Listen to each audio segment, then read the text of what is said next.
నెల్లూరు జిల్లా కోవూరు నియోజకవర్గం గుమ్మల దిబ్బలో గంజాయి ముఠా అఘాయిత్యానికి పాల్పడడంతో 8 రోజులు హాస్పిటల్ ప్రాణాలతో కొట్టుమిట్టాడి మృతి చెందిన మైనర్ బాలిక మృతదేహాన్ని సందర్శించిన వైఎస్సార్ కాంగ్రెస్ పార్టీ జిల్లా అధ్యక్షులు కాకాని గోవర్ధన్ రెడ్డి బాధిత కుటుంబ సభ్యులను ఓదార్చారు. కూటమి ప్రభుత్వంలో రాష్ట్రం గంజాయి అడ్డాగా మారిపోయిందని, అఘాయిత్యానికి బలైన మైనర్ బాలికకు సరైన వైద్యం అందించలేకపోయినా ప్రభుత్వం బాధ్యత వహించాలని, పోలీసులు విచారణను పక్కదారి పట్టించకుండా నిందితులను కఠినంగా శిక్షించాలని వైసీపీ పక్షాన డిమాండ్ చేస్తున్నామని కాకాని గోవర్ధన్ రెడ్డి చెప్పారు.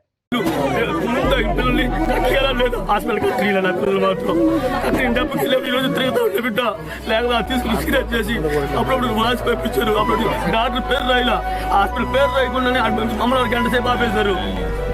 మమ్మల్ని గంట సేపు బయట ఆపేశారు.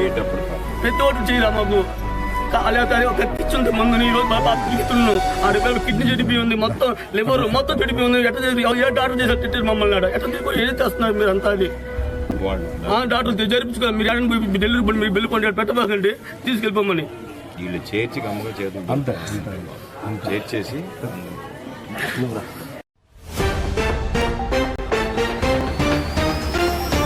సింహపురి గ్రామ దేవత శ్రీ ఇరుకలల పరమేశ్వరి అమ్మవారి దేవస్థానంలో భక్తుల కానుకలను సమర్పించేందుకు అవసరమైన పెద్ద హుండీని బడి చంద్రశేఖర్ రెడ్డి కానుకగా అందించగా పూజా కార్యక్రమాలు శాస్త్రోక్తంగా చేశారు. ఆలయ trust board committee chairman Otturu Surendra Yadav, కార్యనిర్వహణాధికారి గిరికృష్ణ, ట్రస్ట్ బోర్డు కమిటీ సభ్యులు, అర్చకులు, దాతలు పాల్గొన్నారు.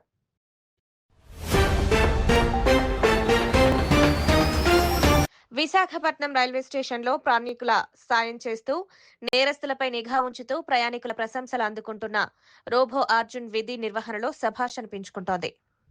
విశాఖపట్నం రైల్వే స్టేషన్లో ఒక కొత్త ఎంప్లాయీ అడుగుపెట్టాడు. దీనికి అలుపుండడు, కన్ఫ్యూజన్ ఉండదు, అసలు భయం అనే మాటే ఉండదు. Meet ASC Arjun. ఇది కేవలం ప్యాసింజర్లకి దారి చూపించడానికి మాత్రమే కాదు, మీ సేఫ్టీని కాపాడటానికి డిజైన్ చేసిన హ్యూమనాయిడ్ రోబోట్. ఇది మేక్ ఇన్ ఇండియా, ఇంకా చెప్పాలంటే మన మేడ్ ఇన్ వైజాగ్ ప్రైడ్. ఇది తెలుగు, హిందీ, ఇంగ్లీష్ 3 భాషల్లో మాట్లాడుతుంది. కాని దీని అసలు పవర్, దీని కళ్ళు. ఇది 24 అవర్స్ ప్లాట్ఫామ్ మీద తిరుగుతూ ఆర్టిఫిషియల్ ఇంటెలిజెన్స్తో క్రౌడ్ని స్కాన్ చేస్తుంది.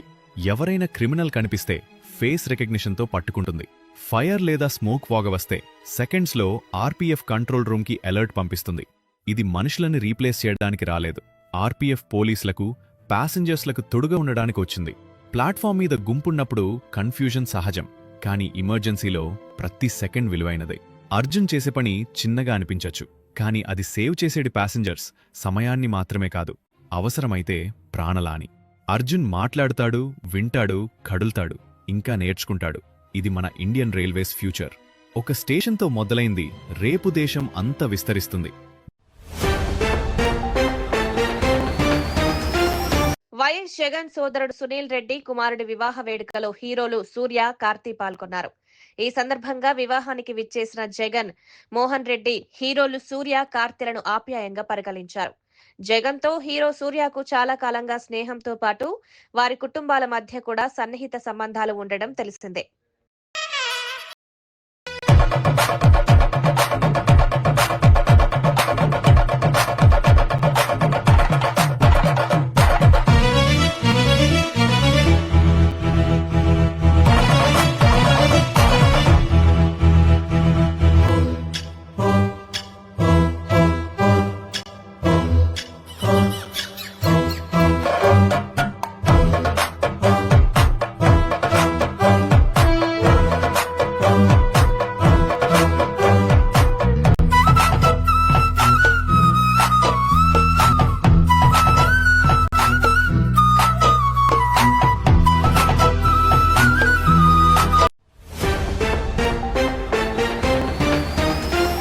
తెలంగాణపై ఎమ్మెల్సీ రవీందర్ రావు రైతులు గోడుపై ప్రభుత్వాన్ని నిలదీశారు. యూరియాకి యాప్ లేందయ్యా అంటూ రైతులు ఇబ్బందులను వివరిస్తూ యూరియా కట్టలు దొరక్క ఇబ్బంది పడుతున్న రైతులను ఆదుకోవాలని కోరారు.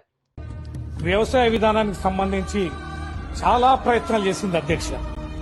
నవ్వులపాలయ్యే రీతిలో యూరియా కోసం ఇవాళ కూడా చలిలో నిన్న రాత్రి అన్ని జిల్లాల్లో క్యూలు నిలబడుతున్న విధానం వీరి మనసులకి గాయం అనిపిస్తా లేదా? బాధ. ఈ యాప్ సంగతి ఏంటంటే ఎంత మందిని అడిగినా చాలా మందికి తెలియదు అధ్యక్ష. స్మార్ట్ ఫోన్లు లేవు అధ్యక్ష. దీన్ని ఎట్లా స్మార్ట్ ఫోన్లు లేని వాళ్ళనే ఈ యాప్ ను ఎట్లా డౌన్లోడ్ చేసుకోవాలి?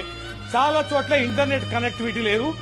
మాకు ఇంటర్నెట్ ద్వారా దాన్ని చేసుకోలేకపోతున్నాం. రైతు తమ ఫోన్ లేకపోవడం వల్ల, ఇంటర్నెట్ లేకపోవడం వల్లనో లాగిన్ ఇష్యూస్, ఓటీపీ ఇష్యూస్ కూడా. ఈ ఓటీపీ వస్తుంది అధ్యక్ష, ఈ రైతు ఓటీపీ అనేది రెడీ చెప్పాలి. స్లాట్ దొరకడం లేదు, దాంతో కూడా కాలయాపన అనేది జరుగుతుంది. ఈ రకంగా సాంకేతిక గ్లిచ్ యాప్ డౌన్లోడ్ చేసుకోవడం కూడా ఇబ్బంది అనేది వస్తుంది. ఈ అన్ని అంశాలు ఈ యాప్ పెట్టడం అనేది రైతులను ఇబ్బంది పెట్టడం, యాప్ను పెట్టడం అనేది బ్లాక్ మార్కెటింగ్ వ్యవస్థకి డోర్లు తెరవడం తప్ప మరొకటి లేదు అధ్యక్ష.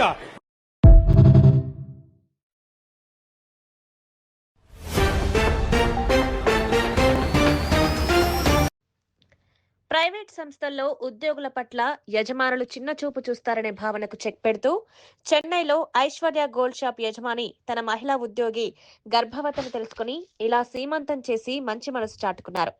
ఓ అన్న స్థానంలో నిలబడి ఆయన చేసిన పని అందరి మనసులు గెలుచుకుందంటూ పలువురు ఐశ్వర్య గోల్డ్ షాప్ యజమానికి అభినందనలు తెలిపారు.